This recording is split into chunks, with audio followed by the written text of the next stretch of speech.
Como arrefeceres o teu Ryzen 5000? É uma pergunta que sempre que chega ao verão torna-se mais popular, tal como os outros processadores todos, mas hoje trago-vos para o Ryzen 5000. Este é um 5950X, mas o método que eu vou mostrar primeiro, eu acho que nunca vi ninguém fazer no YouTube, e podes aplicar, eu diria, no 5600X, ainda que esse seja uma área cinzenta maior. 5800X, sim, esse processador que vocês me estão sempre a dizer que está sempre quente, podes utilizar este método no 5900X e no 5950X. O 5500, o 600, o 600G e o 700X, eu diria que à partida não justifica este método. Definitivamente no 500 e no 600. Eu tenho um vídeo com 500, sugiro outra coisa, vê. Mas essencialmente as formas populares de arrefeceres o teu Ryzen com qualquer dissipador que já tenhas, convém ser adequado, mas já tens o dissipador, como o tornar mais fresco. Os métodos mais populares são undervolt, ou utilizando o Curve Optimizer, que é essencialmente um undervolt por offset também. É só um nome um bocadinho mais bonito. Há quem utilize PBO para aumentar mais desempenho, mas PBO vai fazer com que ele fique mais quente. Existe PBO com undervolt e existe clock fixo em todos os núcleos. Todos esses métodos, existe 1 milhão de vídeos no YouTube como fazer um método que eu vou mostrar.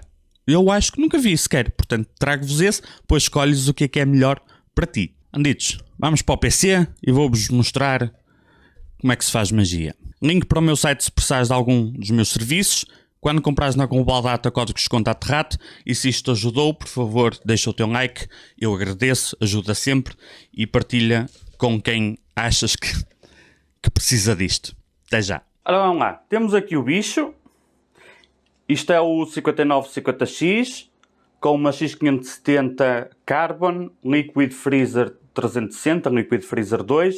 Está instalado com sistema de offset para melhorar um bocadinho mais a temperatura, e está com uma 710 porque a gráfica que vai ser usada ainda está a caminho, mas não faz diferença nenhuma para aqui, não é isso que nós precisamos. Tem 2 pentes de memória, o padrão de quase toda a gente, ainda que neste caso seja 64 GB, mas só para contexto, ok? Vamos à máquina, vou aproximar, creio que assim consegues ver tudo very good nice. E nós vemos aqui a temperatura do CPU 40 graus, mais ou menos, não é? A temperatura ambiente neste momento está muito quente, são 27 graus, ok? Portanto, tens sempre de ter em conta a temperatura ambiente. Vamos abrir aqui o Cinebench. Vamos correr só um bocadinho todos os núcleos e vais ver o que é que acontece. 125 W de consumo, mais ou menos, e a temperatura super baixa. Está a 61 graus. Até vou fazer reset aqui.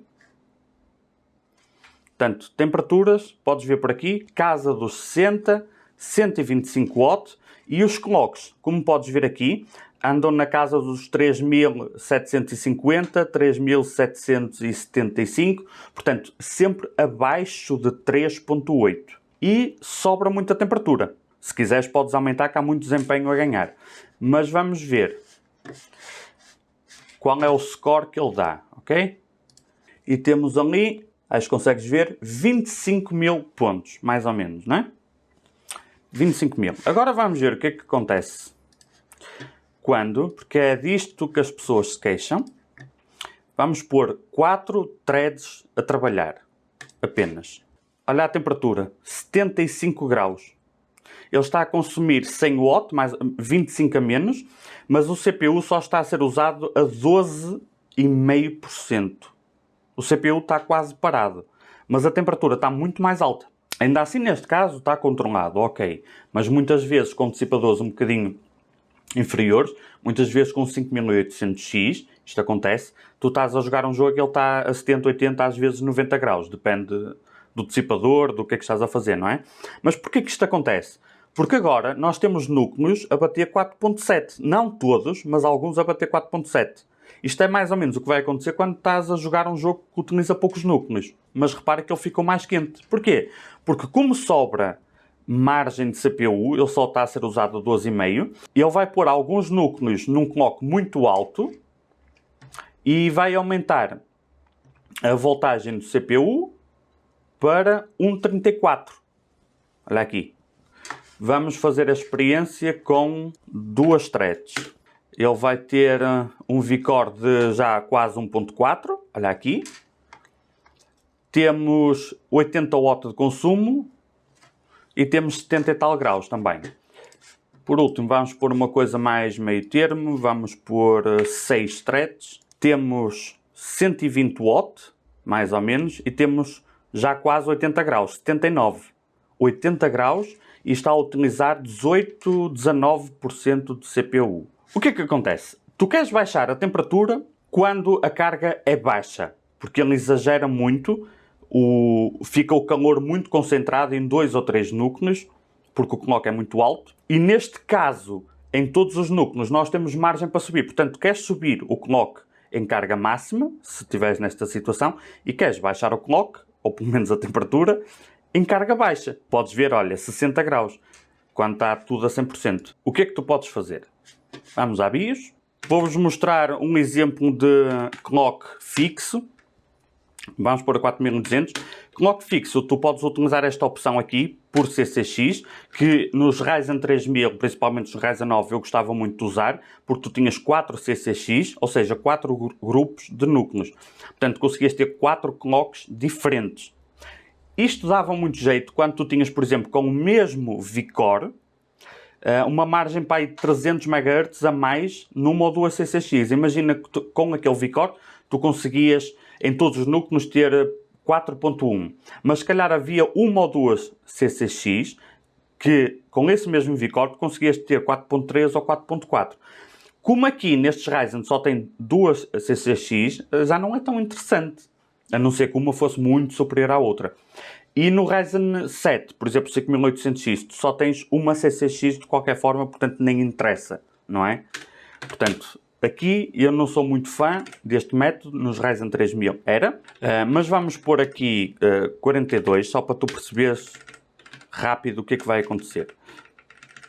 Eu vou pôr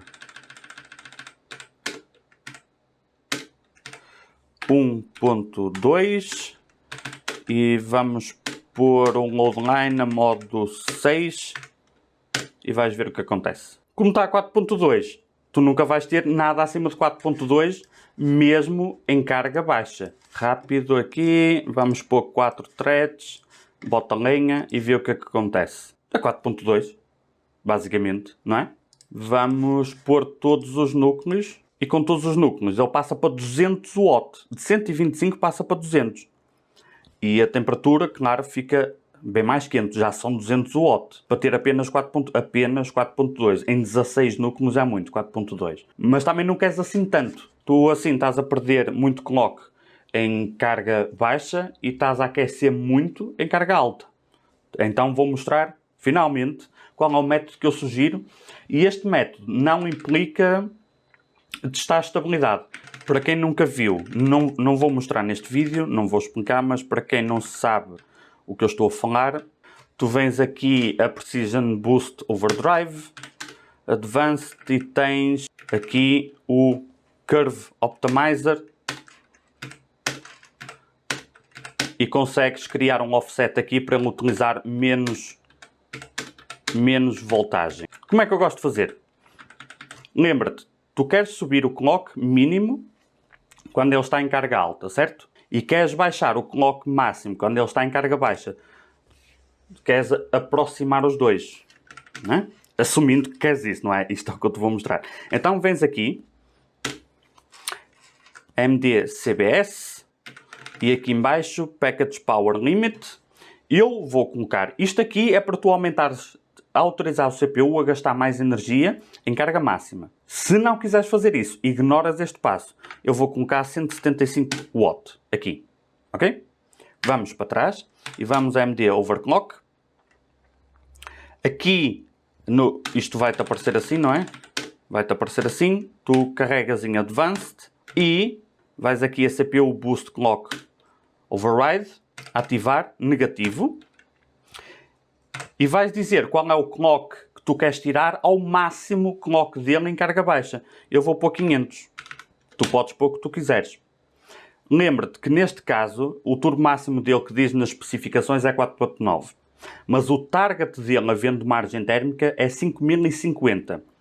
Ou seja, eu ao dizer para ele tirar 500 MHz ao clock máximo, estou-lhe a dizer para não passar de 4550. Mas tu podes pôr, nem que seja só 100. Ou podes pôr 900, tu metes o que tu quiseres. Vamos ver como ficou? Ainda não comecei nenhum teste e tu já podes ver que os núcleos, a frequência máxima, nunca passou de 4550. Vamos ver o que acontece em carga máxima, todos os núcleos. Portanto, nós tínhamos 3.7, agora temos 3.950, 3.925, porque eu autorizei-o a gastar 175 watts, ele está a consumir 179, ok? E em vez de 70 graus, em vez de 60 graus, temos 77 aqui. 78, portanto, eu brinquei com a margem térmica que tenho para ganhar desempenho multicore, que, aliás, deixa-me aproveitar e vamos testar. Ele já não passa de 4.5. E então já tens uma temperatura mais controlada. Baixamos mais ou menos 10 graus em carga baixa. E olha aqui os clocks máximos atingidos. Nunca passou de 4.5 ou 4550. Tu podes imagina que tu queres baixar ainda mais a temperatura em cargas baixas. É só ir lá a BIOS e naquele valor onde eu pus 500 metes um valor maior. E ele imita ainda mais. Lembrando que estamos aqui a utilizar o exemplo extremo do 5950X. A desvantagem disto é que tu perdes o turbo máximo em single core. Se utilizares o método que eu utilizei de aumentar o power limit, ganhas desempenho multicore, mas perdes em single core. Se só diminuís aqui, perdes em single core e não ganhas em multicore. A vantagem é que tu não tens que testar a estabilidade. Em clock fixo e em undervolt ou curve optimizer, tu tens que testar a estabilidade. E neste caso, como é um PC que eu vou entregar para outra pessoa utilizar, é um bom método, meio termo, para eu não ter que estar horas e horas a testar, porque é possível sim, mas a pessoa tinha que me pagar mais, e consigo ter uma temperatura mais controlada em carga baixa e aumentar o desempenho multicore, que neste caso em particular é o que interessa neste PC, é o desempenho multicore, essencialmente. E neste caso também, quando eu faço este tipo de afinações, eu deixo mais que um perfil na BIOS, para que, por qualquer motivo, se depois ele quiser trocar, é só marcar o outro perfil e pode utilizar como ele vem de origem, sem perder outros settings que eu também alterei, não é? Portanto, o moral da história aqui é, nada disto é irreversível. Brinca, testa, descobre o que é melhor para ti. Deixa o teu like e vemo-nos no próximo vídeo ou na próxima live. Tchau, tchau.